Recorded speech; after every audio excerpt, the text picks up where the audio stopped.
To Rani's kitchen.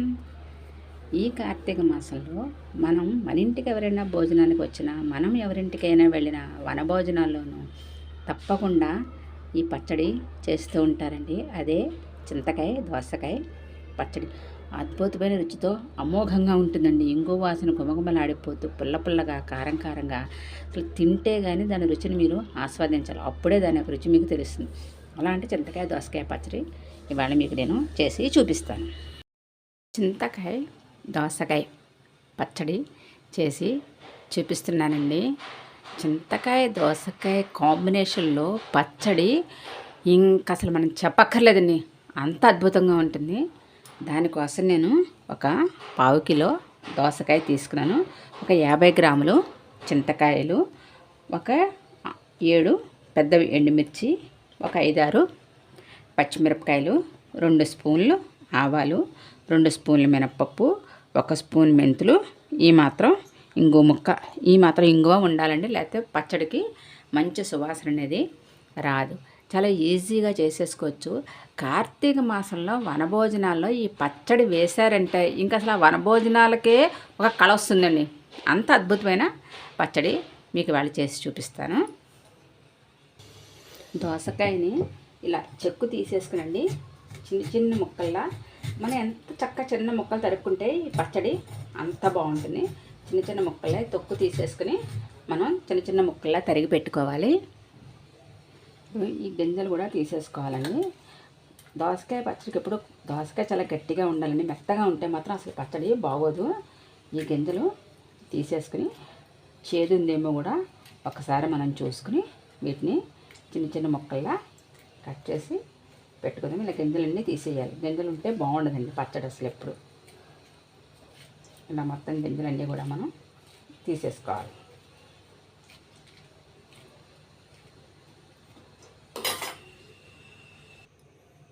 ఇలా మనం సన్నగా తరిగి పెట్టుకోవాలండి. మనం ముక్క తింటుంటే కరుకుమంటూ ఉండాలన్నమాట. అంటే దోసకాయ అంత గట్టిగా ఉండాలి. ఇప్పుడు ఇలా తరిగి పెట్టుకున్నాం కదా, పోపు వేయించుకుందాం. బాండీ పెట్టుకుని ఆయిల్ వేసుకున్నాము.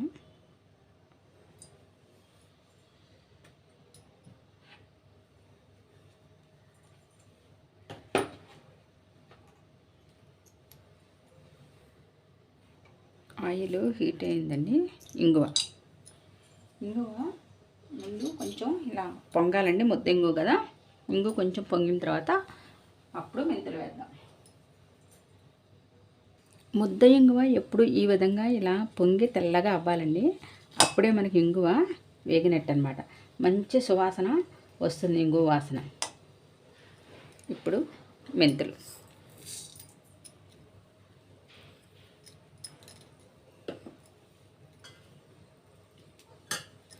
ఈ మెంతులు కూడా దోరగా వేగాలి. వేగకపోతే చిరుచేదు వస్తుందన్నమాట. ఎర్రగా వేగాయి అనుకోండి కమ్మగా ఉంటుంది. చూడండి, ఇలా ఈ ఎరుపుదనం రావాలి మెంతులు వేగాలంటే. అప్పుడు మెంతులు వేగినట్టు లెక్క. ఇప్పుడు మనం పచ్చళ్ళలో వేసుకున్నా కానీ కమ్మగా ఉంటుంది తప్ప చిరుచేదు అనేది ఉండదు. ఇప్పుడు మినప్పప్పు వేద్దాం.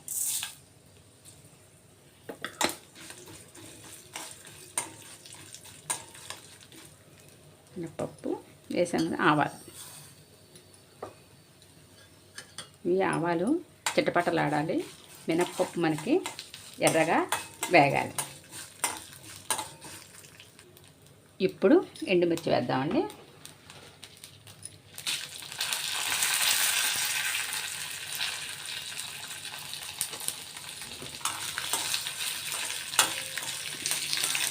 ఎండుమిర్చి కూడా వేగిపోవాలి. ఇప్పుడు పోపు అంతా వేగిపోయిన తర్వాత మాత్రమే మనం పచ్చిమిర్చి ఇలా తుంపి వేయాలండి, లేకపోతే పేలే ప్రమాదం ఉంది. అంతే, సరిపోతుంది. ఈ వేడి సరిపోతుంది. స్టవ్ ఆఫ్ చేసేస్తాం. ఈ చింతకాయ దోసకాయ చక్కగా రోట్లో చేస్తున్నానండి. ముందు శుభ్రంగా రోలు కడిగేసి తుడిచేసి పెట్టుకున్నాను. ఫస్ట్ చింతకాయలు కడిగేసి శుభ్రంగా ఆరబెట్టేసుకున్నాను. ఈ చింతకాయలు ముందు దంచేసుకోవాలి మెత్తగా. ఈ గింజ ఉట్లు అవి లేకుండా ఇలా మనం ముందు చింతకాయలని దంచేసుకోవాలన్నమాట. ఇలా మెత్తగా దంచుకున్న తర్వాత ఈ చిన్న చిన్న గింజలు లాంటివి ఏమన్నా ఉంటే వస్తాయి, వాటిని మనం తీసేసుకోవచ్చు. ఇలా చిన్న దాంట్లో ఇలాంటి ఈ చిన్న చిన్న ఒట్లు కానీ గింజలు కానీ ఏమన్నా ఉంటే తీసేసుకోవాలండి. తీసేసుకుని మెత్తగా మనం ఇంకొకసారి దంచేసుకుంటే, గింజలు అయితే ఏమీ లేవు, మామూలు చింతకాయలు కాబట్టి. ఇదే పెద్ద చింతకాయ అనుకోండి, దాంట్లో గింజలు ఉంటాయి. ఇందులో జస్ట్ ఇలాంటి ఉట్లు మాత్రమే ఉంటాయి. ఇలాంటివి తీసేసుకుందాం. ఇప్పుడు ఈ చింతకాయని పక్కన పెట్టేసుకుని దీంట్లో పోపు వేసి దంచుకుందాం.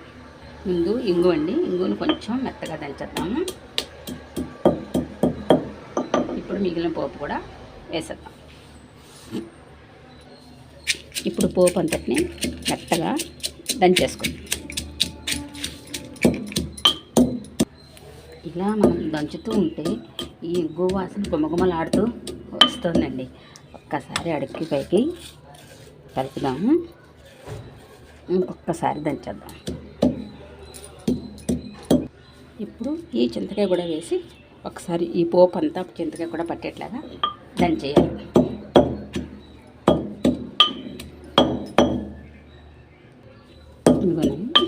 ఈ విధంగా మనం దంచేసుకున్నాం కదా. ఇప్పుడు దీంట్లో మనం దోసకాయ ముక్కలు వేసి కలిపేసి, దోసకాయ ముక్కలు మాత్రం వేసి దంచకూడదండి, అస్సలు బాగుండదు. దోసకాయ ముక్కలు మాత్రం దీంట్లో వేసుకుని కలిపేసుకోవాలి. మనం ఈ పచ్చడి ఇలాగే ఉంచేసుకున్నాం అనుకోండి, ఉత్తి చింతకాయ పచ్చడి. అదే మనం దోసకాయ ముక్కలు కూడా వేసి చక్కగా కలిపేసుకుని పైనుంచి కొంచెం కొత్తిమీర వేసుకున్నాం అనుకోండి, చక్కగా చింతకాయ దోసకాయ పచ్చడి. ఈ దోసకాయ ముక్కలు మాత్రం కరుకుంటూ మనం తింటుంటే చక్కగా పంట కింద తగులుతూ ఉంటాయి. ఒక్క అరగంట సేపు ఇలా వదిలేసాం అనుకోండి, చక్కగా చింతకాయ పులుపు అంతా ఈ దోసకాయ ముక్కలకు పట్టి ఊరి పచ్చడి ఇంకా అద్భుతమైన రుచితో ఉంటుందండి. ఎంత బాగుంటుంది. ఫంక్షన్లో మనం ఏదైనా వనభోజనాలప్పుడు కానీ చక్కగా మనం ఇలా ఈ పచ్చడి చేసామంటే ఈ ఒక్క ఆదరవుతో మనం అన్నం అంతా తినేసేయచ్చు. చూసారా, ఈ దోసకాయకి ఈ చింతకాయ పచ్చడి అంతా బాగా పట్టాలన్నమాట. ఇలా మొత్తం. ఇప్పుడు ఉప్పు వేస్తాను. ఇప్పుడు సరిపడగా సాల్ట్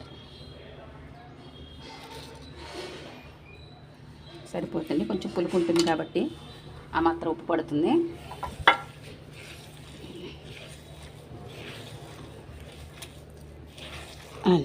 ఒక్కసారి కలిపి వేసుకుని మనం ఉప్పు చూసుకోండి ఒక్క మాట.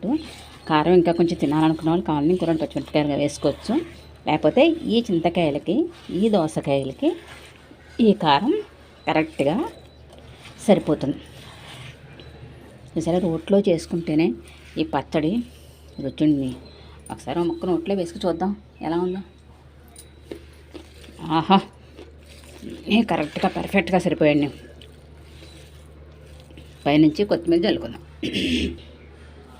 చక్క పుల్ల పుల్లగా కారం కారంగా అద్భుతమైన రుచితో ఉందండి ఈ చింతకాయ దోసకాయ పచ్చడి. మీరందరూ కూడా తప్పకుండా ట్రై చేయండి. నా ఈ ఛానల్ లైక్ చేయండి, షేర్ చేయండి, సబ్స్క్రైబ్ చేయండి. తీసాం కదా, పైనుంచి కొంచెం కొత్తిమీర వేసుకుందాం. చక్కటి చింతకాయ